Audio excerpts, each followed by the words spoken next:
Ladies and gentlemen, I want to welcome you today with a heart full of compassion and a message I believe will bring healing, clarity, and strength to many of you. There are moments in life that leave us broken, confused, hurt, and asking questions that seem to echo in silence. One of the most difficult questions we wrestle with is this: why would a loving God allow them to hurt me? Now, I don't ask that question lightly. I know some of you are sitting here today carrying pain that runs deep: betrayals, abandonment, words that cut like knives, actions that shattered your trust. You didn't deserve it. You didn't ask for it. And yet, it happened. But friend, I want you to hear this. God is not absent in your pain. He did not overlook your suffering. And today, I believe He wants to show you that even what hurts you, He can use it to help you. Not just to survive, but to grow, to heal, and yes, even to thrive. So let's open our hearts today, not to more questions, but to the possibility that God allowed it for a reason, a purpose. One that will not just explain your pain, but redeem it. When we face moments of deep hurt, betrayal, or rejection, our first instinct is often to ask, why?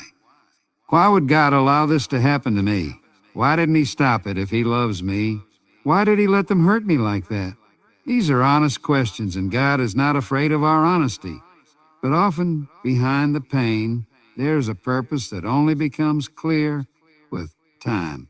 One of the most powerful truths in the life of a believer is that God allows pain to position us for purpose.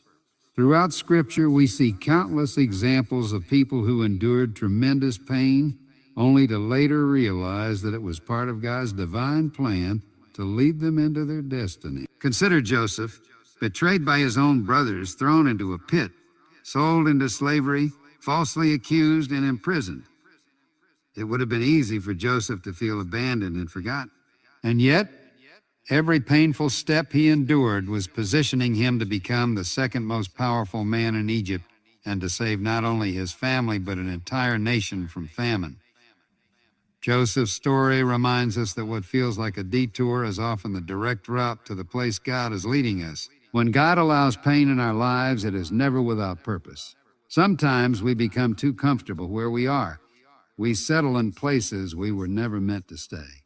Pain, though unwelcome, has a way of stirring us, moving us, forcing us to grow. It shakes the ground beneath our feet and loosens the roots we've planted in the wrong soil. It can be God's way of saying, there's more for you. You can't stay here. We may not always understand it in the moment, but God uses pain as a tool to refine and redirect us. It changes our perspective. It teaches us things comfort never could. Pain forces us to search, to question, to lean on Him more deeply. It makes us aware of our need for His guidance, and in that vulnerability, we begin to hear His voice more clearly. Sometimes it takes pain to bring us to our knees so we can finally look up. There are seasons when people will walk away, not because you did something wrong, but because God is removing distractions. There are times when rejection is actually His protection. We don't always see it that way when we're in the middle of it, but later we realize that if they hadn't hurt us, we might never have moved on. We might have clung to what was familiar instead of walking into what was promised. When you're going through something painful, it's natural to think you're being punished or forgotten. But God's positioning rarely feels comfortable. It often begins with a shaking, a breaking, and even a season of silence. But the silence of God is not the absence of God. He is working even when we don't see it. He is shifting things behind the scenes, lining up the right people, the right places, and the right moments. And He's preparing you, your character, your faith, your heart, for where He's taking you. Pain develops perseverance. It strengthens your spirit. It clarifies your vision. What you learned in the valley, you'll carry to the mountain. What was meant to stop you ends up shaping you. The things that wounded you in the past often become the very things God uses to give you authority, empathy, and power in the future. God never wastes pain. Every tear, every heartbreak, every disappointment becomes part of the preparation. Sometimes we are so focused on the pain that we miss the positioning. But if we step back, even just for a moment, we may begin to see that what broke us also built us. The loss taught us what we needed to value. The betrayal showed us what trust really means. The silence taught us how to hear God's whisper. Your pain is not pointless. God has a plan that is bigger than the moment you're in. You are not being punished. You are being positioned. The hurt, the rejection, the closed doors, they are all pieces of a bigger puzzle, a puzzle that only He sees in full. But one day, you'll look back and see how each painful piece was moving you closer to your purpose. There are moments in life when the wounds cut so deep, we wonder if we'll ever heal. When people betray us, abandon us, slander us, or hurt us in ways we never expected, it's natural to wrestle with anger, confusion, and bitterness. But one of the most powerful truths woven throughout Scripture is this: what they meant for harm, God can use for good. That doesn't mean what they did was right. It doesn't mean it didn't hurt. But it does mean that God, in His sovereignty, has the power to redeem even the darkest chapters of our story. When someone deliberately hurts you, it feels personal. It feels targeted. And often it is. Sometimes people act out of jealousy, insecurity, bitterness, or selfishness. They may have meant to bring you down, to make you question your worth, to cause you pain. But what they didn't know is that God isn't limited by human intentions. He doesn't need perfect circumstances to carry out His perfect plan. He can take the very thing the enemy tried to use to destroy you and turn it into the very thing that strengthens you, grows you, and lifts you into your calling. And Joseph understood this better than anyone. After being betrayed by his brothers and spending years in slavery and prison, he stood before them as a powerful man and said, "You meant evil against me, but God meant it for good." That wasn't denial. That wasn't forgetting what they did. It was a recognition that God had taken their evil intent and woven it into a greater story, one of redemption, provision, and purpose. What they did was wrong, but God used it to put Joseph in the exact place he needed to be. Sometimes the pain people cause us is actually the catalyst for transformation. When someone walks away, it may open a door for you to step into a new level of independence. When someone lies about you, it may push you to confront your identity, not in what others say, but in what God says about you. When you're rejected, you may discover that God was pulling you away from something you were never meant to cling to in the first place.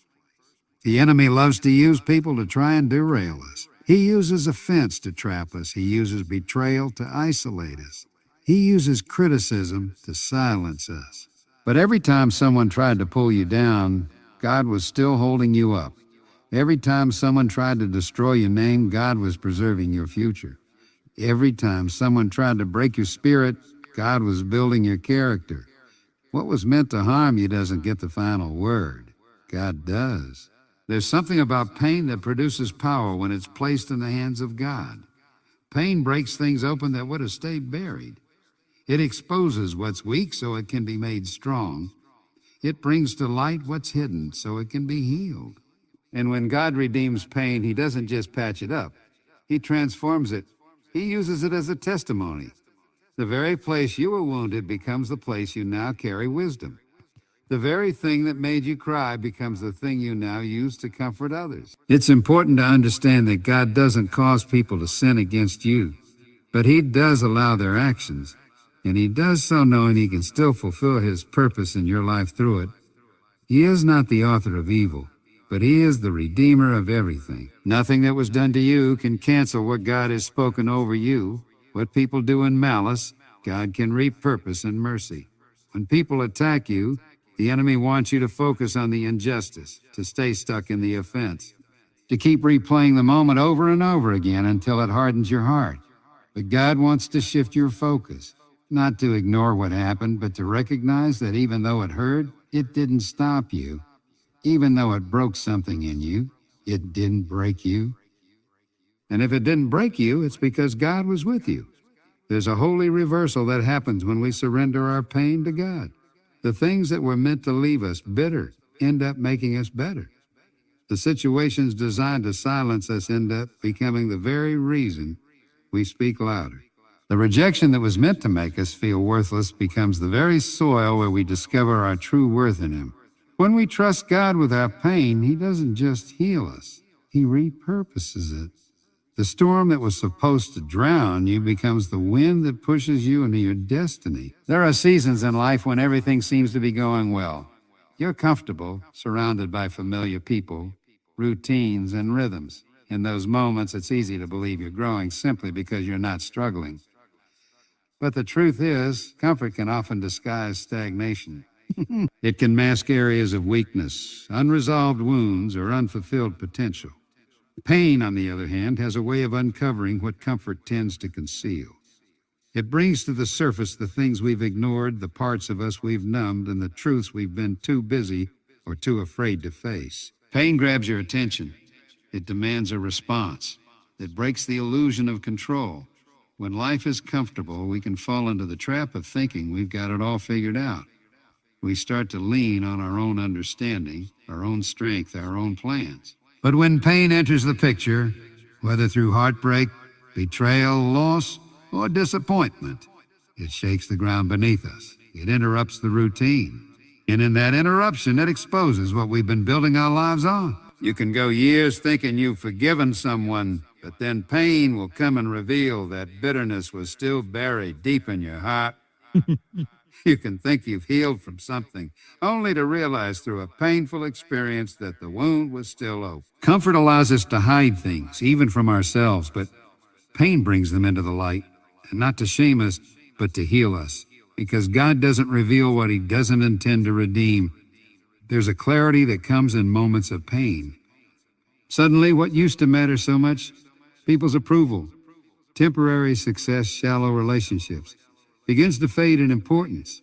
You start to see what's real and what's not, who's for you and who's not, what's healthy and what's toxic. Pain has a way of purifying your vision. It strips away the unnecessary and brings your attention to what truly matters. It's in pain that we learn how much we were depending on the wrong things. It's in pain that we realize how weak our foundation really was. But that realization is a gift. Because once something is exposed, it can be surrendered.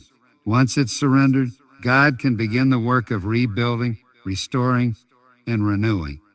You can't fix what you're not willing to face, and you won't face what you're still too comfortable to confront. Sometimes pain reveals how far we've drifted from God, not in rebellion necessarily, but in reliance. When life is easy, it's tempting to move God to the background, to treat him as optional, but pain draws us back to the source. It reminds us that we were never meant to do this alone.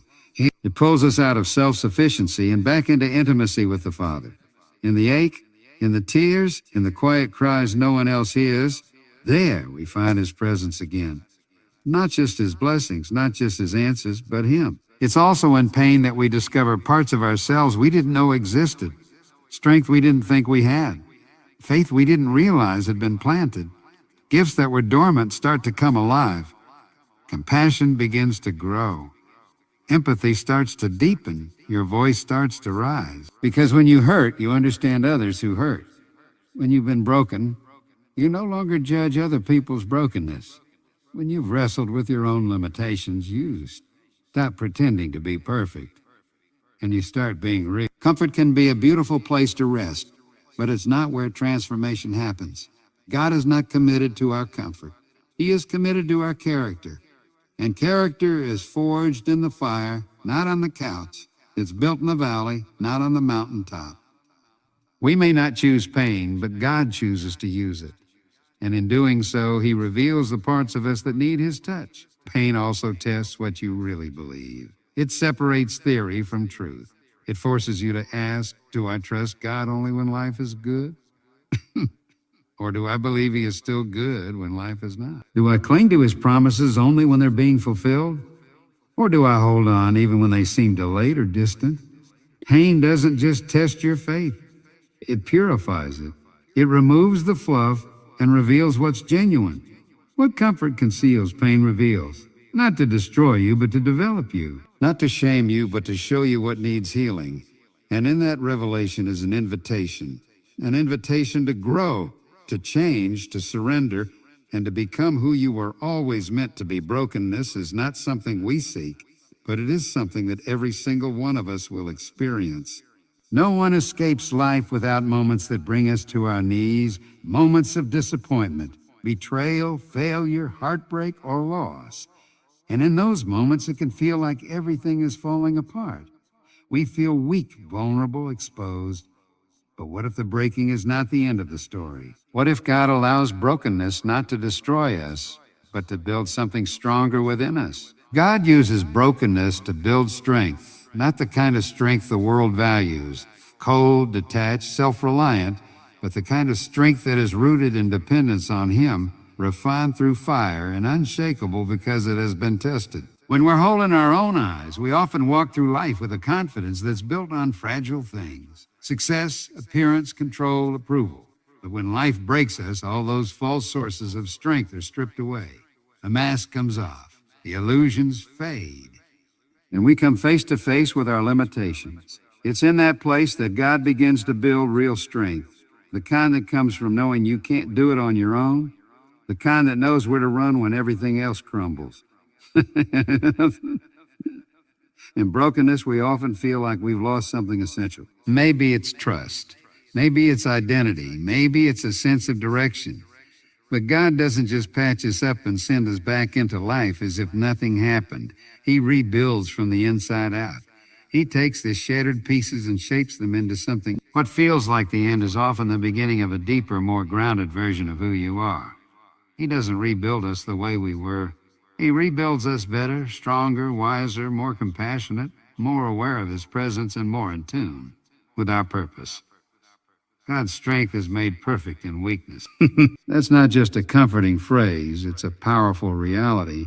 When Paul asked God to remove the thorn in his flesh, God didn't take it away. Instead, he said, "My grace is sufficient for you, for my power is made perfect in weakness." Paul came to understand that what looked like a weakness was actually the very place God's power was being revealed. Brokenness makes room for God's strength to shine through. It takes the spotlight off our abilities and puts it on His faithfulness. There's something sacred about the process of being broken and rebuilt by God. It teaches you things you can't learn any other way. It deepens your faith. It softens your heart. It stretches your perspective. It humbles you in the best way, not to make you feel small, but to remind you that you're being held by something much greater than yourself. You begin to see that strength isn't the absence of pain, it's the ability to keep going in the midst of it. It's the quiet resolve that says, "This hurts, but I'm still standing. I may be wounded, but I'm not defeated. I'm broken, but I'm not abandoned." There's also a strength that comes from having walked through something and come out on the other side, not untouched, but transformed. People who have been broken and rebuilt by God carry a different kind of authority. They don't speak from theory. They speak from experience. They've wrestled with doubt, fear, and grief. They've cried the prayers that had no words. And yet they've seen God's faithfulness in the middle of the storm. That kind of strength can't be faked. It's forged in the dark. It's tested in silence. It's proven when no one else is watching. Sometimes we think strength means having it all together, never showing weakness, never letting anyone see us struggle. But real strength is honest. Real strength admits when it's hurting, reaches out for help, and refuses to pretend. God isn't looking for perfection. He's looking for surrender. Because when we surrender, He steps in. He carries what we can't. He heals what we don't know how to fix, and He turns our pain into purpose. Even when you feel like your heart is shattered beyond repair, God sees every piece. He collects every tear. And He doesn't just rebuild you into who you used to be. He shapes you into who you were always meant to become. The breaking isn't wasted. The pieces aren't useless. They're being held in the hands of the one who creates beauty from ashes and strength from brokenness. Forgiveness is one of the most misunderstood and difficult parts of healing. When we're hurt deeply, when someone lies about us, walks away without explanation, betrays our trust, or wounds us intentionally, the idea of forgiveness can feel almost offensive. How can I forgive someone who never apologized? How can I let go when they never made it right? But forgiveness was never about them deserving it. Forgiveness is not approval. It's freedom. It's not saying what they did was okay. It's saying that what they did will no longer have the power to keep you bound. Holding on to offense, bitterness, and resentment may feel like protection at first, It gives us a sense of control, a way to keep our guard up so we won't be hurt again. But over time, that bitterness becomes a prison. It begins to shape how we see people, how we see ourselves, and even how we see God. It weighs down the soul, clouds the heart, and builds walls that keep love out just as effectively as they keep pain in. We think we're punishing them by staying angry, but we're only poisoning ourselves. Forgiveness is the only key that unlocks that door. Jesus never said forgiveness would be easy, but he made it clear it was necessary. He told us to forgive not 7 times, but 70 times 7. That wasn't about keeping count. It was about creating a lifestyle of release. Forgiveness isn't a one-time decision. Sometimes it's a daily choice. Every time the memory resurfaces, every time the pain hits again, we choose not to pick up the offense, not because they deserve mercy, but because we need peace, because our healing is more important than our pride, because our future is too valuable to be held hostage by the past. Forgiveness doesn't mean reconciliation. It doesn't mean you have to trust that person again, allow them back into your life, or pretend like nothing ever happened. Boundaries are biblical. Discernment is wisdom. Trust is rebuilt with time, and sometimes not at all. Forgiveness is not about restoring the relationship. It's about restoring your heart. It's about releasing the grip that pain has on your soul so that God can begin the process of true healing. It's about saying, I'm not going to let what you did control me anymore. When we forgive, we're not denying the reality of the hurt. In fact, it takes great courage to face the pain and still choose to let it go. Forgiveness acknowledges the wound, grieves it honestly, but refuses to let it become our identity. Some people carry offense like it's part of who they are, and without even realizing it, they begin to speak from that place, think from that place, and live from that place. But we were never meant to live out of our wounds. We were meant to live out of our healing. We were meant to live out of our healing. And healing begins where forgiveness starts. There's a kind of quiet strength that comes from forgiving someone who doesn't even know or care that they hurt you. It's not weakness. It's not giving up. It's choosing to rise above. It's saying, I will not become what hurt me. That choice brings freedom. That choice invites God into the spaces where pain tried to build a permanent home. It's in that choice that the bitterness begins to break, the weight begins to lift, and the peace of God begins to move in. Forgiveness also opens the door to deeper intimacy with God. When we hold on to unforgiveness, it creates a barrier in our spirit. Jesus taught that if we don't forgive others, it will hinder our own relationship with the Father. That's not because God is cruel. It's because unforgiveness clogs the flow of grace. You can't freely receive what you're unwilling to give. And when we begin to understand how much we've been forgiven, it becomes possible, though still difficult, to extend that grace to others. God doesn't ask us to forgive out of our own strength. He gives us the grace to do it. He knows how deeply we've been hurt. He saw the betrayal. He heard the lies. He felt the pain. And he also sees how heavy it's been to carry that wound. He invites us to put it in his hands, not so the other person can be excused, but so that we can be set free. Forgiveness isn't about letting them off the hook. It's about taking ourselves off the hook of anger, pain, and revenge. When we forgive, we are not erasing the past. We are breaking its power to control the present. We are choosing healing over hate, growth over grudges, freedom over fear. And in doing so, we allow God to do the deep, beautiful work of restoration, not just around us, but inside us. There are moments in life when pain feels like it will never leave, when the betrayal is still fresh, when the disappointment still stings, when the questions outnumber the answers. It's in these moments that the idea of purpose feels distant, almost offensive. We ask, why would God allow this? Where was he when it happened? What good could possibly come from this? But what we often don't realize in the middle of our suffering is that pain has a purpose, even when we can't yet see it. God never wastes a wound. Everything he allows with the full knowledge of how he will use it to grow us, shape us, prepare us, and position us for what he has planned. Pain has a way of preparing us for the platform we haven't stepped into yet. The heartache you're walking through today may be the very training ground for the ministry you'll lead tomorrow. The tears you cry now may become the language of compassion that reaches someone else in their lowest valley. God takes the places where we've been crushed and presses them into something that produces life for others. In his hands, pain becomes a testimony. In his timing, the broken pieces become building blocks.